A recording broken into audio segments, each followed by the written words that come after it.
महाड़ के खैरे के ग्रामीण ने किया मतदान का बहिष्कार। आज रायगढ़ लोकसभा चुनाव का मतदान चल रहा है। रायगढ़ महाड़ के खैरे ग्रामीण ने मतदान का बहिष्कार कर दिया है। गांव के पास आने वाली कंपनियां बिना लाइसेंस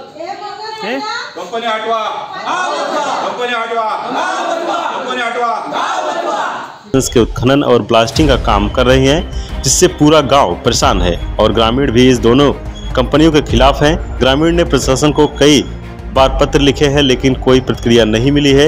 इसलिए ग्रामीणों ने पूरे गांव के द्वारा मतदान का बहिष्कार करने का फैसला ले लिया है। ग्रामीण ने अनुरोध किया है कि सरकार इस ओर ध्यान दे, नहीं तो हर बार इसी तरह का बहिष्कार जारी रहेगा। नमस्कार। आज होऊ घातलेल्या 32 रायगड लोकसभेचं निवडणूक मतदान आज होत आहे। आम्ही खैरेतर्फे बिरवाडी ग्रामस्थ यांनी सर्व मिळून असा एक निर्णय घेतलेला आहे की या मतदानावरती बहिष्कार घालायचं आणि तशा प्रकारचं आम्ही पत्र संबंधित शासकीय खात्यांना दिलेलं आहे।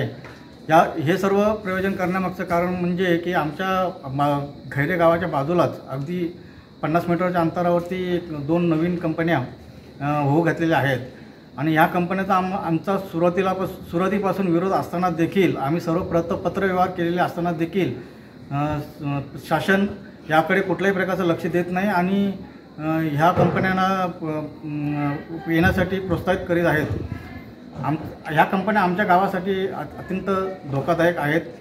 त्यामुळे आम्ही आमच्या या कंपन्यांना कायमस्वरूपी विरोध राहणार आहे आणि आमचं असं एवढं सगळं प्रयोजन करण्यामागचं कारण एवढंच आहे की शासनाने आमच्यापर्यंत पोहोचावं आणि शासनाला आम्ही प्रत्यक्ष परिस्थितीतनं दाखवून द्यायची आहे आम्हाला की आम्हाला हे कंपनी कशा प्रकारे धोकेदायक आहे आणि याच्यापासून आम्हाला काय नुकसान होणार आहे आणि हे कंपनी आम्हाला का नको आहेत हे सगळं पटवून देण्यासाठी शासनाला इथपर्यंत आणण्यासाठीचं एवढं सगळं आमचं प्रयोजन आहे।